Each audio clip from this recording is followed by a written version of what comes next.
우리 인사합니다. 할렐루야 샬롬 하고 인사합니다. 할렐루야 샬롬 샬롬 샬롬 샬롬 샬롬. 하나님 사랑합니다. 여러분 주 안에서 사랑합니다. 오늘 잠언 11장 1절에서 31절까지 제목은 1절에 있는 소리는 좋으냐 엑스 미워하시나 공평한 주는 그가 기뻐하시느니라. 예, 이렇게 적어봤습니다. 예, 공평한 주는 그가 기뻐하시느니라. 우리 함께 내용을 보죠. 10장에 이어서 11장도 예, 악과 의에 대한 것을 대조적으로 교훈시켜서 아주 정확하게 나타내 주시죠. 10장에서는 의인과 악인에 대하여 포괄적으로 정의를 내리는 반면에 오늘 본문 11장에서는 그들의 의와 악이 실제 생활의 각 영역 속에서 어떻게 나타나는지를 구체적으로 보여줍니다. 그래서 경제생활과 사회생활에서 의와 악이 어떻게 나타나며 그것을 궁극적으로 구원과 어떻게 연관되는지 예, 말씀하시네요. 의인과 악인에 대해서, 악인의 운명에 대해서 7절에서 11절, 9절에서 19절에서 21절, 23절, 27절, 30절, 31절에 각각 증거합니다. 예, 이렇게 본장의 7절에서 11절, 19절에서 21절, 23절, 27절, 30절, 31절은 대조를 보이죠. 이 두 부류의 사람들의 행동 양식과 결과는 반대겠죠, 당연히. 먼저 악인의 운명을 봅니다. 악인은 항상 악한 것을 소원하며 그것을 더듬어 찾는다. 그가 악을 원하고 찾는 이유는 타인을 망하게 하기 위해서다. 이렇게 행동하는 것은 그에게서 매우 자연스럽습니다. 악은 그렇죠? 그래서 그는 악을 행치 못하면 잠을 못 이뤄요. 악은. 그러나 그가 악을 구하면 결국 그 스스로에게 덫이 되고 자신을 멸망시키게 한다. 우리 7절에서 11절 한번 볼까요? 악인은 죽을 때 그 소망이 끊어지나니 불의의 소망이 없어지느니라. 의인은 환난에서 구원을 얻으나 악인은 자기의 길로 가느니라. 악인은 입으로 그의 이웃을 망하게 하여도 의인은 그의 지식으로 말미암아 구원을 얻느니라. 의인이 형통하면 성읍이 즐거워하고 악인이 패망하면 기뻐 외치느니라. 성읍은 정직한 자의 축복으로 인하여 진홍하고 악한 자의 입에서 말미암아 무너진다. 이렇게 말씀하고 있습니다. 예, 악한 자의 입으로 망한다라는 거죠. 19절에서 21절 잠깐 보죠. 공의를 굳게 지키는 자는 생명에 이르고 악을 따르는 자는 사망에 이르느니라. 마음이 굽은 자는 야훼께 미움을 받아도 행위가 온전한 자는 그의 기뻐하심을 받느니라. 악인은 피차 손을 잡을지라도 벌을 면하지 못할 것이나 의인의 자손은 구원을 얻으리라. 23절, 27절에 30절입니다. 의인의 소원은 오직 선하나 악인의 소망은 진노를 이루느니라. 27절에서 30절. 선을 간절히 구하는 자는 은총을 얻으려니와 악을 더듬어 찾는 자에게는 악이 임하니라. 자기의 재물을 의지하는 자는 팽망하려니와 의인은 푸른 잎사귀 같아 번성하리라. 자기 집을 해롭게 하는 자의 소득은 바람이라. 미련한 자는 마음이 지혜로운 자의 조음이 되리라. 의인의 열매는 생명나무라. 지혜로운 자는 사람을 얻느니라. 아멘. 이렇게 말씀하신 31절에도 보라 의인이라도 이 세상에서 보호를 받겠거든 하물며 악인과 죄인이리요. 의인도 보응을 받는데 악인과 죄인은 말할 것이 있겠느냐. 이렇게 의와 악에 대한 대조적인 부분들을 우리 함께 살펴보았습니다. 하나님께서 그들의 악을 미워하시고 벌하고자 하실 때 악인끼리 아무리 협조해도 결국은 형벌을 피하지 못한다. 공의의 하나님이 계셔서 의인도 심판하시는데 하물며 악인이 그 심판을 피할 수 없다는 거죠. 악을 행하지 못하면 잠을 못 잔다고 아까 이렇게 말하죠. 잠언 4장 16절입니다. 그들은 악을 행하지 못하면 자지 못하며 사람을 넘어뜨리지 못하면 잠이 오지 않는다라고 얘기를 하네요. 잠언 16장 4장, 잠언 4장 16절 17절에 뭐라고 말씀하셨어요? 찾으셨으면 읽어주세요. 불의의 떡을 먹으며 강포의 술을 마신다. 불의의 떡을 먹고 광포의 술을 마신다. 스스로 멸망케 한다. 잠언 21장 7절입니다. 악인의 강포는 자기를 소멸하나니 이는 정의를 행하기 싫어합니다. 이렇게 말합니다. 의인의 운명에 대해서도 말합니다. 악인과는 반대로 의인은 선을 소망함으로 소원함으로 그것을 간절히 찾아 구하죠. 그는 하나님을 경외하는 지혜로운 자이므로 악을 미워하고 선을 좋아합니다. 그가 구하는 선은 많은 사람들에게 또한 유익을 가져다 줍니다. 그러므로 사람들은 의인의 형통을 당연히 기뻐하겠죠. 우리에게도 유익이 되니까. 그의 선함과 의로움은 하나님께 기쁨이 되고 하나님과의 올바른 관계는 대인관계를 잘 이루어지게 합니다. 하나님께서 이러한 의인을 참으로 기뻐하셔서 그가 당할 재앙을 악인이 대신 받게 하시기까지 하신다. 악을 미워합니다. 잠언 8장 13절에 야훼를 경외하는 것은 악을 미워하는 것이라. 나는 교만과 거만과 악한 행실과 패역한 입을 미워하느니라 말씀하죠. 의인의 대인관계 잠언 16장 7절입니다. 사람의 행위가 야훼를 기쁘시게 하면 그 사람의 원수라도 그와 더불어 화목하게 하신다라고 얘기합니다. 하나님을 기쁘시게만 하면 원수라도 화목하게, 누가 그랬어요? 에서와 야곱, 그죠? 하나님께서 에서의 마음을 감동시켜서 끌어안아주고 용서하게 그렇게 만드시죠. 의와 지혜, 언어 생활입니다. 의로운 자는 지혜로운 자이고 악한 자는 미련한 자. 그들의 선악, 지혜와 미련은 그들의 언어 생활에도 그대로 나타난다. 악한 자는 그의 입을 잠시도 그냥 두지를 못합니다. 끊임없이 떠들어대고 그가 말하는 내용 역시 무가치하고 이웃을 멸시하고 남의 비밀을 누설합니다. 악인의 입은 이미 세워진 것이라도 헐어버립니다. 그래서 참 말을 조심해야 되죠. 또 전염성이 있어요. 그런 얘기를 계속 듣다 보면은 안 듣고 싶어서 안 듣는다고 하다가도 나중에는 나도 모르고 세뇌가 되기 때문에, 누가 그래? 공산주의자들이 그러죠. 그래서 그 대남 방송하는 걸 계속 틀어놓는다 그러죠. 들리도록. 반면에 의인은 그의 입을 지킬 줄 압니다. 그는 다른 사람을 허물을 사랑으로 덮어주고 함부로 이야기하지 않습니다. 그는 다른 사람을 축복하는 말을 많이 하고 그의 복을 비는 말은 모든 좋은 일들을 잘 진행되게 합니다. 우리가 누가 칭찬해주면은 아유 사양하고 아유 그냥 괜히 입칠해지 그러면서도 은근히 저 기분이 좋아지죠. 누구나 다 그렇습니다. 그리고 고마운 마음이 듭니다. 그 사람에게. 입을 지키지 못하면 어떻게 되느냐. 잠언 13장 3절입니다. 입을 지키는 자는 자기 생명을 보존하나 입술을 크게 벌리는 자에게는 멸망이 오느니라. 말도 조그맣게 해야 되겠어요. 그죠? 사랑으로 허물을 가린다. 잠언 10장 12절에 미움은 다툼을 일으켜도 사랑은 모든 허물을 가리느니라 라고 말합니다. 생활과 지혜에 대해서 14절과 22절에 말씀합니다. 14절 22절 볼까요? 지략이 없으면 백성이 망하여도 지략이 많으면 평안을 누리느니라. 22절 아름다운 여인이 삼가지 아니하는 것은 마치 돼지코의 금고리 같으니라. 아무리 아름다워도 모든 삼가지 않고 불쑥불쑥 참견하는 사람들은 그게 아름다워도 돼지코에 예전에 그런 말도 있죠. 진주 목걸이, 돼지코에 금고리, 돼지코에 금고리나 돼지 목에 진주 목걸이나 똑같은 거죠. 자, 아무리 아름다운 여인이랄지라도 지혜롭게 절제하고 행동하지 않으면 그녀의 아름다움은 전혀 소용이 없다는 거죠. 참으로 지혜와 하나님 경외는 아름다움보다 더 중요하고 우선적인 것이므로 무엇보다도 그것을 우리가 추구해야 된다. 하나님 보시기에 예쁜 그러한 하나님의 자녀들이 돼야 되겠죠. 지혜자가 숨습니다. 잠언 28장 12절에 의인이 득이하면 큰 영화가 있고 악인이 일어나면 사람이 숨어요. 싫어, 보기 싫어, 그죠? 피하게 되죠? 사람이 숨느니라. 아름다움과 하나님 경외에 대해서 잠언 31장 30절입니다. 고운 것도 거짓되고 아름다운 것도 헛되나 오직 야훼를 경외하는 여자는 칭찬을 받을 것이라. 경제생활에 대해서 많은 부분에 말씀을 하고 있습니다. 악인의 경제생활입니다. 1절과 4절, 15, 16절 읽어보죠. 속이는 자 오른 야훼께서 미워하시나 공평한 주는 그가 기뻐하시느니라. 그리고 4절 재물은 진노하시는 날에 무익하나 공의는 죽음에서 건지느니라. 15, 16절 타인을 위하여 보증이 되는 자는 손해를 당하여도 보증이 되기를 싫어하는 자는 평안하니라. 유독한 여자는 종용을 얻고 근면한 남자는 재물을 얻느니라. 18절과 24절입니다.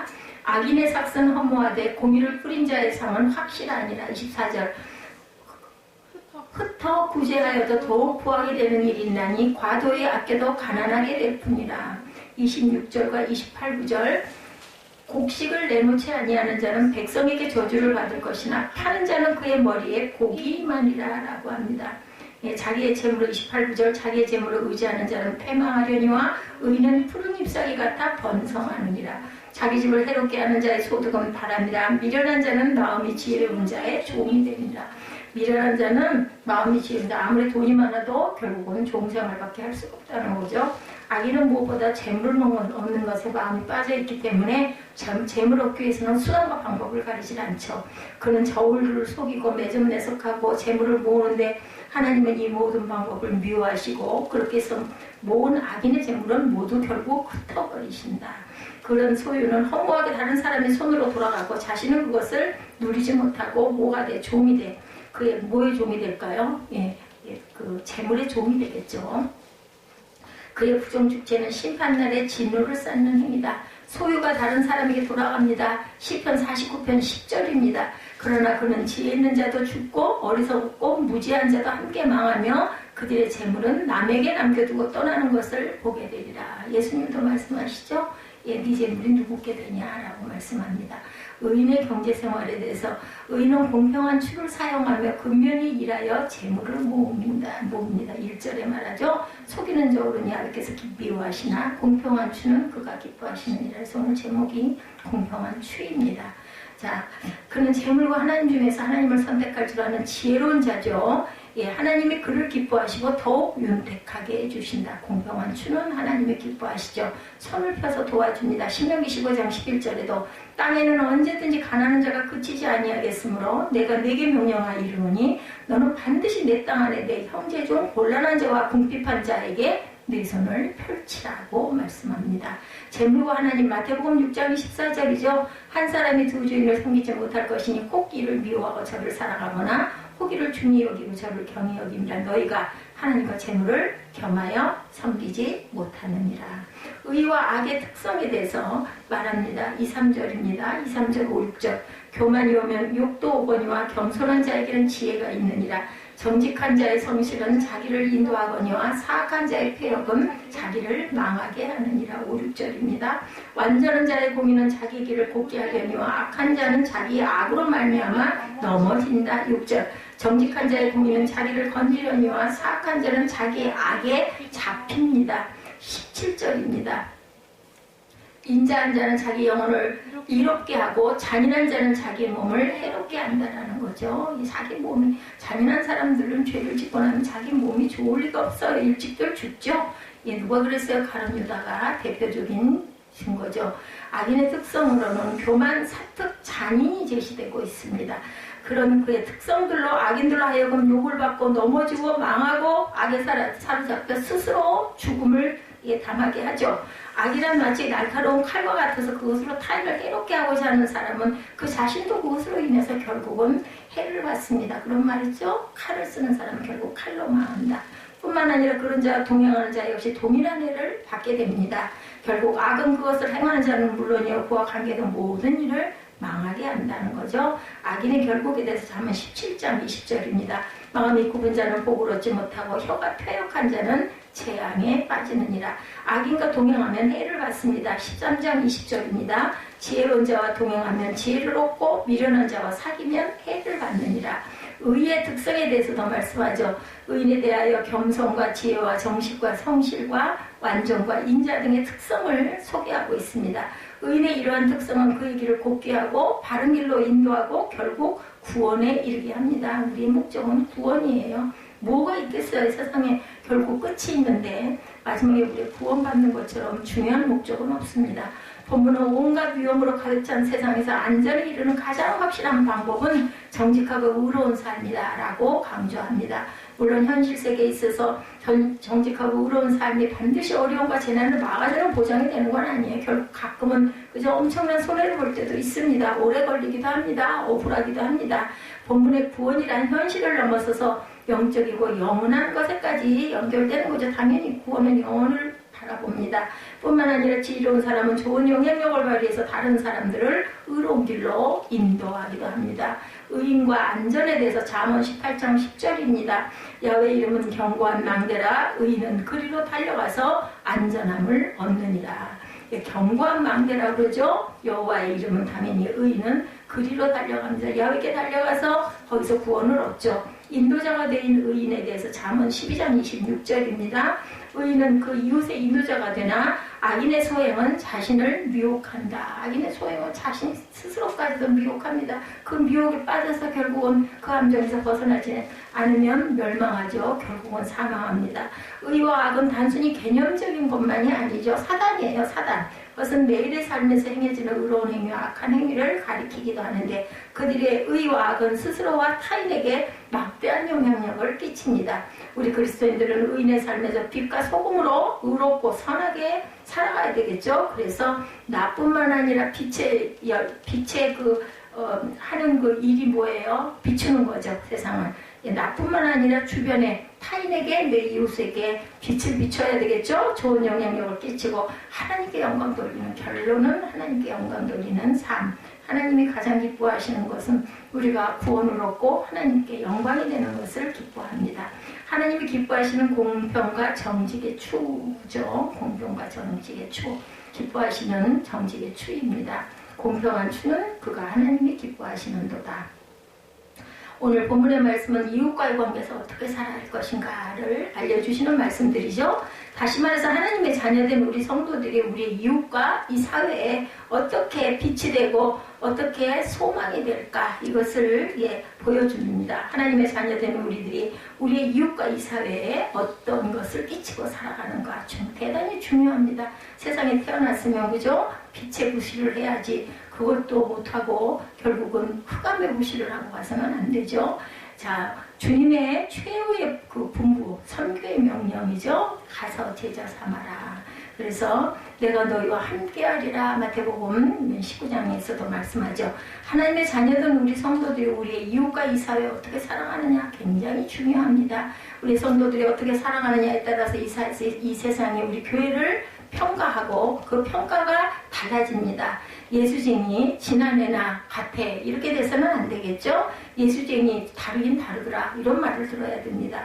요한복음 13장 35절입니다. 너희가 서로 사랑하면 이로써 모든 사람이 너희가 내 제자인 줄을 알리라. 모든 사람이 너희가 내 제자인 줄을 알려면 예수 잘 믿네.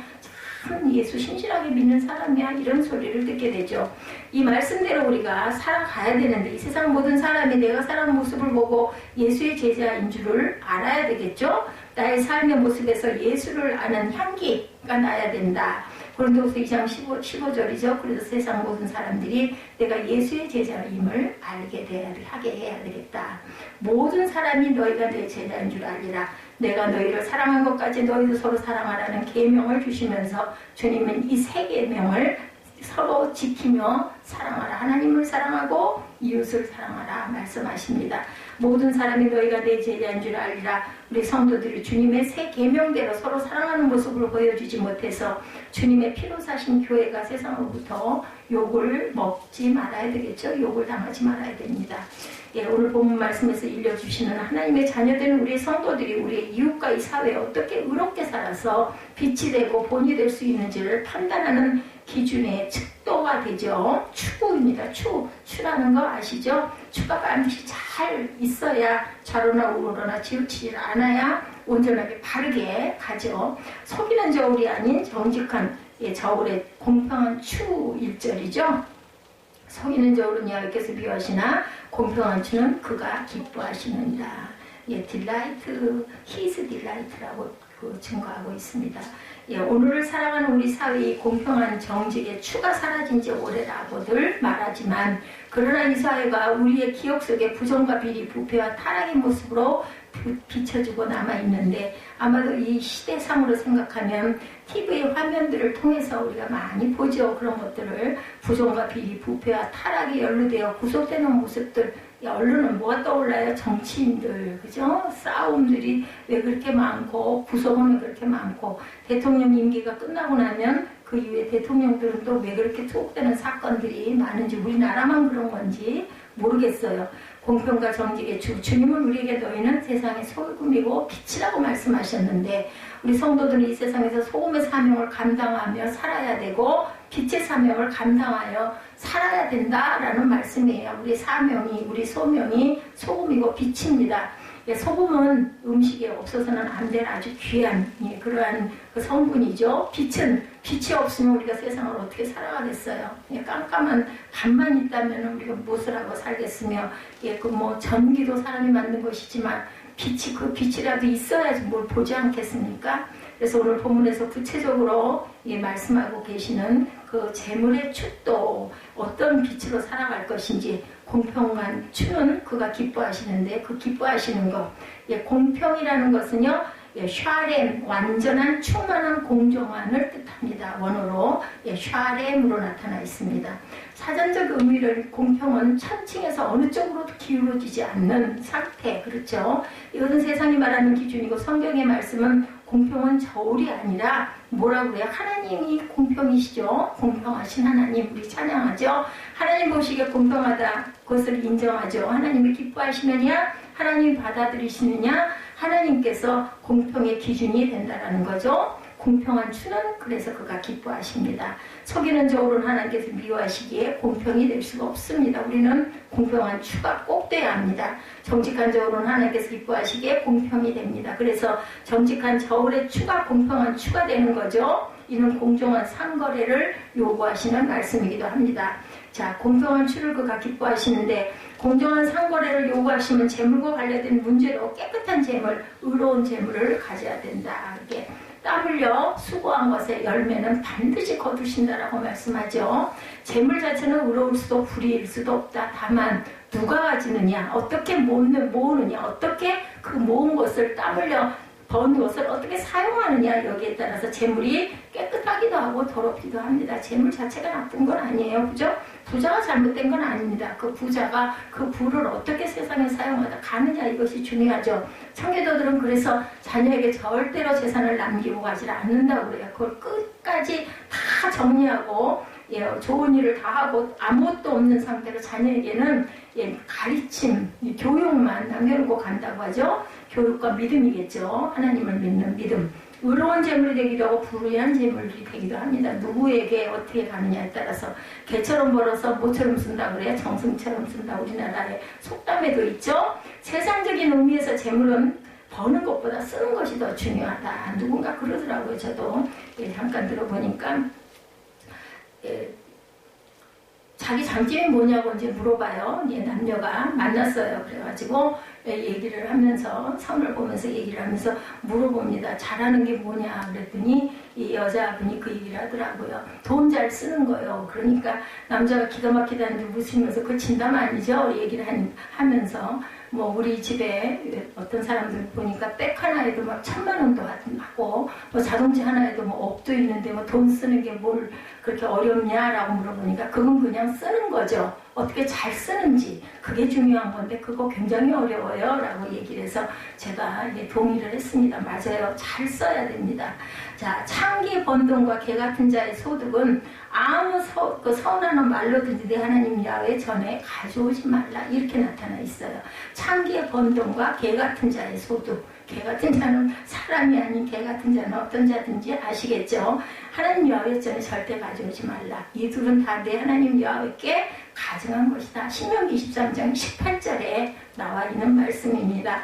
공평한 주는 그가 기뻐하십니다. 하나님이 보시고 기뻐하시도록 재물은 공정한 상거래를 통해서 정당하게 모아야 한다. 그러니까 정당치 않은 것들 상업을 한다 하더라도 저울을 속인다든지 그죠? 부정한 방법으로 버는 돈은 하나님이 절대로 온전히 기뻐하지 않는다는 거죠. 이것은 결국은 물거품이 되고 없어져 버리고 말아요.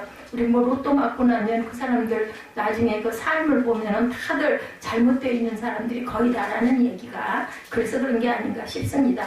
그렇지 못한 상거래가 이 자문을 기록한 시대에 있었음을 한결같지 않은 저울 추와 같은 이런 다이아께서 미워하신다라는 거죠. 예, 오늘 보면 그 잠언 20장 10절에도 나타나 있습니다. 한결같지 않은 저울추는 야훼 미워하시는 것이요 속이는 저울은 좋지 못한 것이니라. 잠언 20장 23절에도 드러나 있습니다. 공평과 정직의 추는 속이는 저울은 야훼께서 미워하시고 공평한 추는 그의 기쁨이라고 그러죠. 이는 공정한 상거래를 요구하는 말씀인데 공정한 상거래를 통해서 깨끗하고 의로운 재물을 모아서 하나님이 보시기에 기뻐할 만한 곳에 우리가 사용해야 되겠다. 24절이죠. 흩어 부재하여도 더욱 부하게 되는 일 있나니 과도히 아껴도 가난하게 될 뿐이라 라고 말씀하고 있습니다. 과도에게 아껴도 결국은 아무리 아껴도 가난하게 된다. 흩어 부재하여도 더욱 부하게 된다고 또 말씀하죠. 재물은 과도에 아끼고 자꾸 모은다고 모아지는 것이 아니다. 오히려 흩어 부재하면 더욱 부하게 된다. 돈을 쓰면 오히려 부자가 된다는 거예요. 이것은 하나님 말씀의 진리입니다. 구제를 좋아하는 자는 풍족하여질 것이요 남을 윤택하게 하는 자는 윤택하여지리라. 오늘 25절에 말씀하죠. 구제를 좋아하는 자는 풍족하여질 것이요 남을 윤택하게 하는 자는 자기도 윤택하여지리라. 우리 생각할 때는 꽁꽁 모아놓으면 좋을 것 같은데 써야, 좋은 일에 써야 오히려 더 윤택해진다.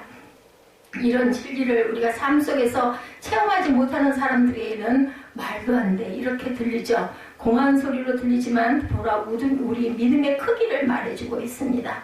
공평과 정직에 추는 공정한 상거래를 통해서 깨끗하고 의로운 재물을 모으라는 말씀인데 재물 자체가 이 세상에 속한 거예요. 그죠? 그것이 하늘에 속한 건 아니에요. 세상에 살아가면서 재물은 필요합니다. 필요악이다 이런 얘기도 하죠. 우리 성도들이 아무리 깨끗하고 의로운 재물을 모은다 할지라도 영원한 나라 새하늘과 새 땅, 저 하늘 저 천국에는 못 가지고 가요. 이 세상에서 불탈 때 다 타버리고 없어집니다. 오직 너희를 위하여 보물을 하늘에 쌓아두라. 마태복음 6장에도 말씀하죠. 오늘 본문 4절에 재물은 진노하신 날에 무익하나 의리는 죽음을 면하게 한다. 4절에도 그렇게 말합니다.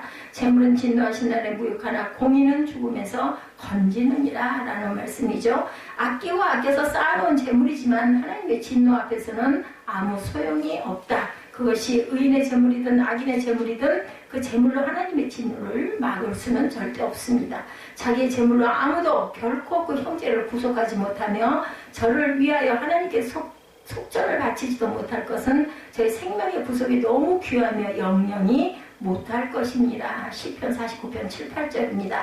마태복음 16장 26절에도 사람이 만일 온 천하를 얻고도 제 목숨을 잃으면 무엇이 유익하리요? 사람이 무엇을 주고 제 목숨을 바꾸겠느냐?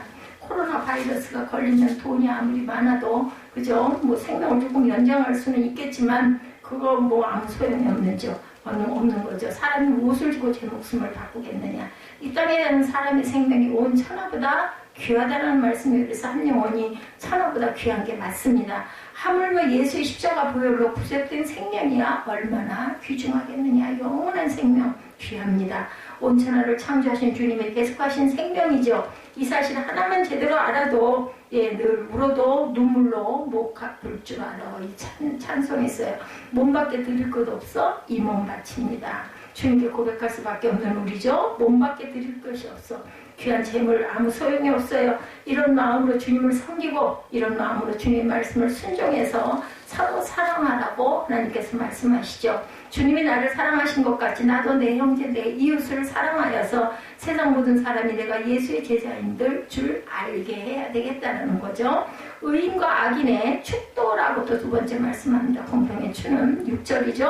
정직한 자는 그 의로 인하여 구원을 얻으려니와 사특한 자는 자기의 악에 잡히리라. 정직한 자는 의로 구원을, 사특한 자는 자기의 악에 잡힌다라고 말씀을 하고 있습니다.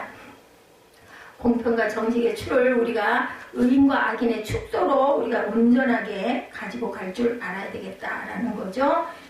항상 그것을 우리가 물질을 가지고 공평하게 좋은 일에 사용을 하면 그것이 오히려 우리에게 생명의 그 구원을 줄 수 있고 그리고 의인과 악인의 축도가 된다는 거죠. 그 의와 악이 사람을 구원하기도 하고 사람을 멸망시키기도 합니다.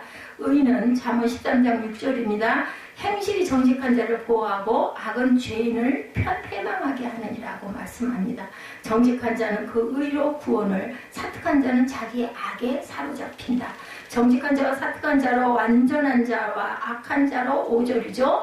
의인과 악인으로 10절과 23절 명철한 자와 지혜 없는 자로 인자한 자와 잔인한 자로 말씀하고 있습니다. 우리 한번 읽어볼까요? 5절에 완전한 자로 악한 자로 말씀합니다. 5절에 완전한 자의 공의는 자기 길을 곱게 하려니와 악한 자는 자기 악으로 말미암아 넘어지니라 라고 말씀하죠. 그리고 10절과 23절 봅니다. 의인이 형통하면 성읍이 지루고 하고 악인이 패망하면 기뻐 외치느니라. 23절 의인의 소원은 오직 선하나 악인의 소망은 진노를 이룬다라고 말씀하죠. 그리고 12절에도 증거합니다. 지혜 없는 자는 그 이웃을 멸시하나 명철한 자는 잠잠하느니라. 우리의 말도 조심해야 되겠죠. 행위가 온전한 자와 마음이 패려한 자에 대해서도 20절에 마음이 굽은 자는 야곱께 미움을 받아 행위가 온전한 자는 그의 기뻐하심을 받느니라.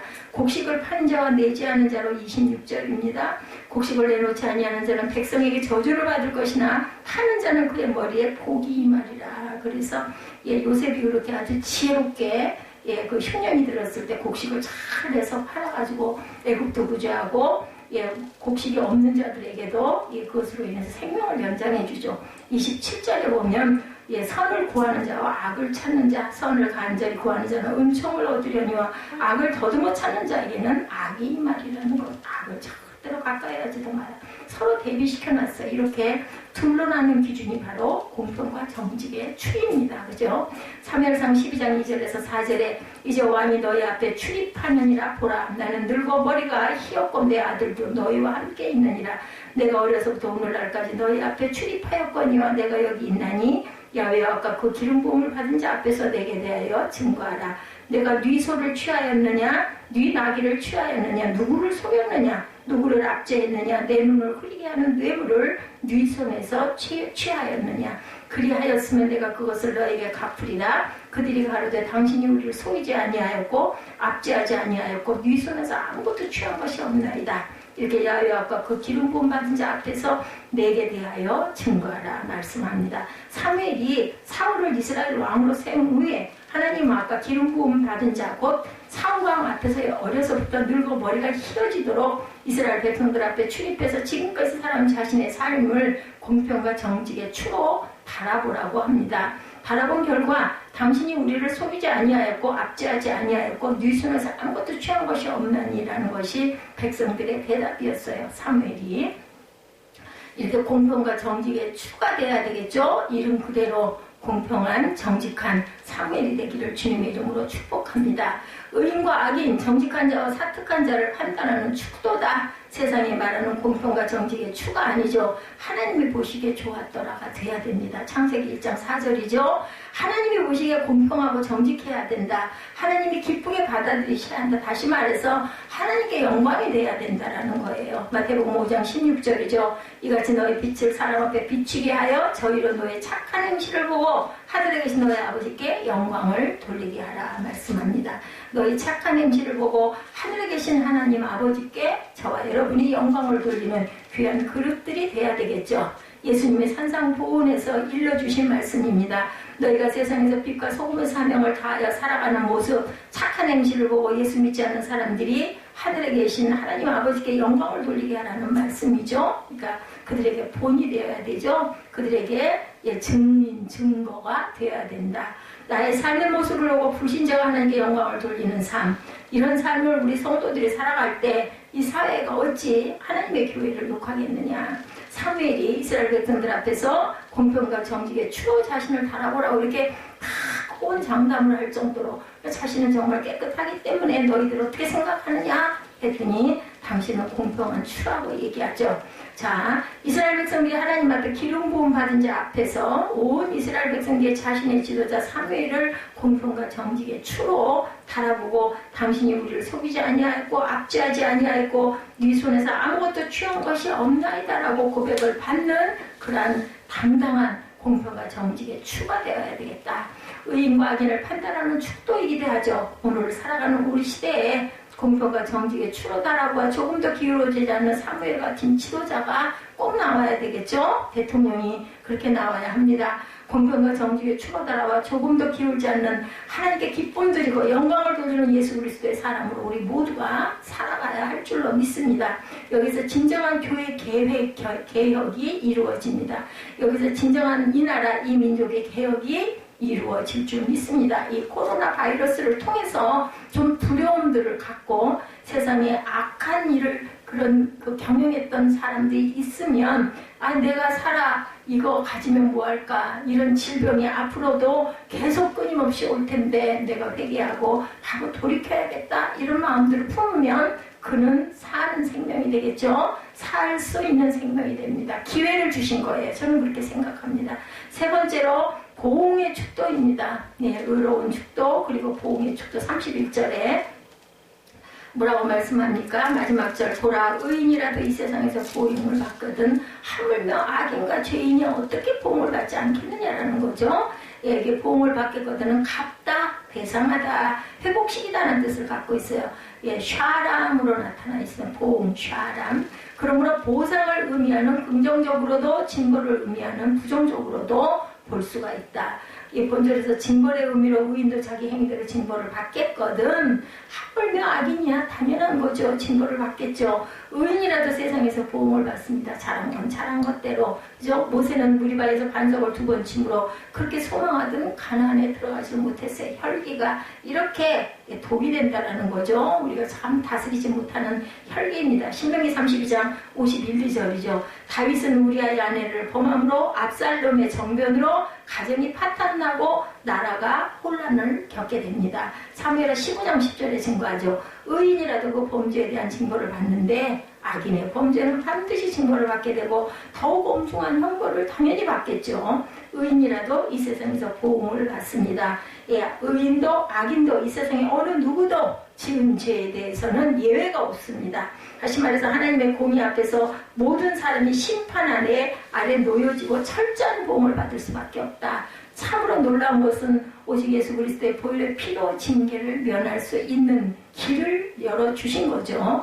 요한복음 3장 18절입니다. 그를 믿는 자는 심판을 받지 아니하는 것이요 믿지 아니하는 자는 하나님의 독생자 이름을 믿지 아니하므로 벌써 심판을 받은 것이라. 안 믿는 자는 이미 심판을 받은 거예요. 안 믿음으로 인해서 어디로 자꾸 가요? 멸망으로 달려가고 있어요. 요한복음 5장 24절에 내가 진실로 너에게 이르노니 내 말을 듣고 또 나를 보내시는 이를 믿는 자는 영생을 얻었고 심판에 이르지 아니하는 자니 사망에서 생명으로 옮겼느니라. 얼마나 감사합니까? 정말 다행이에요. 그죠? 우리가 좀 안 좋은 꿈을 꾸다가 깜짝 놀라서 깨면 어때? 다행이다. 요즘에 아직도 그런 것 같아요. 깜짝 놀라가지고 잠깐 깜빡 자고 일어나가지고 새벽에 몇 시간 늦었나? 그러고 보면 저녁 시간이더라고요. 네, 이렇게 마음에 항상 그 마음이 있는 거죠. 요한일서 1장 8절입니다. 만일 우리가 죄를 자백하면 저는 미쁘시고 그러고사 우리 죄를 사하시며 모든 불의에서 우리를 깨끗하게 하실 것이라. 이렇게 길을 열어놓으셨어요. 예, 답을 주셨어요. 이미 참 성경이 하나님이 얼마나 긍휼의 하나님이고 예, 인애의 하나님이신지 우리에게 답을 다 보여주셔요. 그대로만 하면 돼. 그걸 읽고 그대로 마음의 감동으로 지키고 행하고 가면 되는데 그걸 하질 않는 거죠. 의인과 악인 곧 모든 사람의 보응의 칙도 공평과 정직의 추 선한 일에 대한 보상의 칙도고 악한 일에 대한 징벌의 칙도이라는 것을 우리가 절대로 잊어버리지 말아야 되겠다. 또한 심판의 칙도이기도 하죠. 너희는 재판에든지 도랑형이든지 불의를 행치 말고 공평한 저울과 공평한 추와 공평한 에바와 공평한 흰을 사용하라. 레위기 19장 35절 36절에도 같은 말씀을 하고 있습니다. 너희는 재판할 때나 길이나 무게나 양을 잴 때 불의를 행하지 말고 공평한 저울과 공평한 추와 공평한 에바와 공평한 흰을 사용하라. 나는 너희를 인도하여 애굽 땅에서 나게 한 너희의 하나님 야훼니라. 레위기 말씀입니다. 예수 그리스도의 십자가 보혈을 의지하는 자에게는 심판이 없다라고 하죠. 요한복음 3장 18절에 그를 믿는 자는 심판을 받지 아니할 것이요 믿지 아니하는 자는 하나님의 독생자 이름을 믿지 아니함으로 벌써 심판을 받은 것이니라 이렇게 말씀합니다. 절대로 이걸 오해하면 안 되는 것이 여기서 말하는 심판은 사망에 이르는 것을 말하는 거죠. 요한복음 5장 24절에도 멸망에 이르는 것을 말합니다. 예, 다시 말해서 구원 얻지 못하고 천국 가지 못한다라는 것이죠. 예, 그를 믿으면 천국을 너에게 주신다고 요한복음 3장 16절이죠. 의인의 범죄는 이 세상에서 보응을 받는다. 그것이 현실적인 육체의 고통이든 마음의 고통이든 영적인 고통이든 결국은 그것으로 인하여 사망으로 달려간다라는 거죠. 그 죄의 심각성을 깨닫도록 징계의 채찍을 가끔은 내리십니다. 이 코로나 바이러스도 그것으로 깨달아서 알았다면 고친다면 아직은 기회가 있는 거예요. 살아있는 사람들에겐 기회가 있죠. 그 죄의 심각성을 깨달아라 하고 가끔 고난을 주시고 가끔 질병을 주시고 가끔 채찍을 주시기도 한다. 이 징계에 채찍이 없다면 사생자여 참아들이 아니다라고 말씀하죠. 히브리서 12장 8절 말씀이죠. 징계는 다 받는 것이는 너에게 없으면 사생자여 친아들이 아니니라. 그리고 세운 공력에도 차이가 납니다. 각각 공력이 나타날 터인데 그날의 공력을 발길이 이는 불로 나타내고 그 불이 각 사람의 공력이 어떠한 것을 시험한다. 고린도전서 3장 13절에서 15절에 만일 누구든지 그 위에 세운 공력이 그대로 있으면 상을 받고 누구든지 공력이 불타면 해를 받으리니 그러나 자기는 구원을 얻되 불 가운데서 얻은 것이라. 얼마나 뜨겁겠어요. 이는 상급이 없는, 말하자면 부끄러운 군, 이렇게 받아야 되겠죠. 본문 30절에 의인의 열매는 생명나무라. 지혜로운 자는 사람을 얻느니라. 의인의 열매는 생명나무라고 말씀합니다. 생명나무는 그 과실을 먹고 생명하는 나무. 창세기 3장 22절에 증거합니다. 곧 영원한 생명을 주는 나무로 예수 그리스도를 상징하고 있습니다. 에덴 동산에서 선악을 알게 하는 나무와 대비하죠. 생명나무는 창세기와 잠언 그리고 계시록에만 나옵니다. 의인의 열매는 생명나무, 예수 그리스도를 우리가 받은 거예요. 우리 성찬하죠? 그것이 우리의 고백입니다. 생명나무에 많은 생명의 열매가 맺히는 것처럼 의인의 삶은 많은 생명의 역사를 일으킨다라는 것. 뭐예요? 전도에서 가족을 구원하고 그죠? 이웃을 구원하는 것. 이것이 생명나무의 과실의 열매이기도 합니다. 경건하고 거룩하고 의롭고 소망 가운데 찬양과 기도하고 서로 사랑하는 모범을 보이는 삶을 통해서 많은 사람들에게 귀한 길로 인도하는 그러한 생명나무의 열매들이죠. 다니엘 12장 3절 지혜 있는 자는 궁창의 빛과 같이 빛날 것이요 많은 사람을 옳은 대로 돌아오게 한 자는 별과 같이 영원히 빛나리라. 그래서 사람을 얻느니라 이렇게 증거해서 오늘 본문에서 다시 말해서 많은 사람의 존경을 받고 정신적 지주가 되어서 그를 따르는 자가 많다는 거죠. 그래서 의인이 형통하면 성읍이 즐거워하고 악인이 패망하면 기뻐 외친다. 오늘 10절에도 증거하고 있습니다. 의인은 자기의 가축을 11장이죠. 10절에 말씀합니다. 예, 의인이 형통하면 성읍이 즐거워하고 악인이 패망하면 기뻐 외치느니라. 자, 공평과 정직의 추, 의로운 재물의 축도이고 의인과 악인의 축도이고 보응의 축도이기도 하다. 바로 하나님의 사람으로 온전하며 모든 선한 일을 행하기에 온전한 사람으로 살아가게 하는 공평과 정직의 축도를 우리가 절대 잊지 말아야 되겠다. 의인의 열매는 생명나무라. 지혜로운 자는 사람을 얻느니라. 하나님의 자녀된 우리가, 저와 여러분들이 우리의 이웃과 이 사회에 어떻게 하나님의 사람으로 온전하고 모든 선한 일을 행하기에 온전한 사람으로 살아서 빛이 되고 본이 될 수 있는지를 판단하는 기준이 되는 축도라는 것을 잊지 마십시다. 예수쟁이 진한 예나가 절대로 되어서는 안 되고 예수쟁이 우리와는 다르더라가 분명히 돼야 되고 서로 사랑함으로 그들에게 감동을 주고 그들이 나의 제자다라는 예수님의 그 말씀이 동의가 되는 빛과 소금의 사명을 감당하는 저와 여러분들이 우리의 교회가 되기를 주님의 이름으로 축복합니다. 코로나 바이러스를 원망하기보다는 이것이 계기가 돼서 정말 바르게 온전하게 다시 정비하고 하나님이 보시기에 온전한 삶을 살아야겠다라는 그러한 맹세들이 있어서 많은 생명이 건짐을 받는 그러한 결과가 되기를 주님의 이름으로 축복합니다.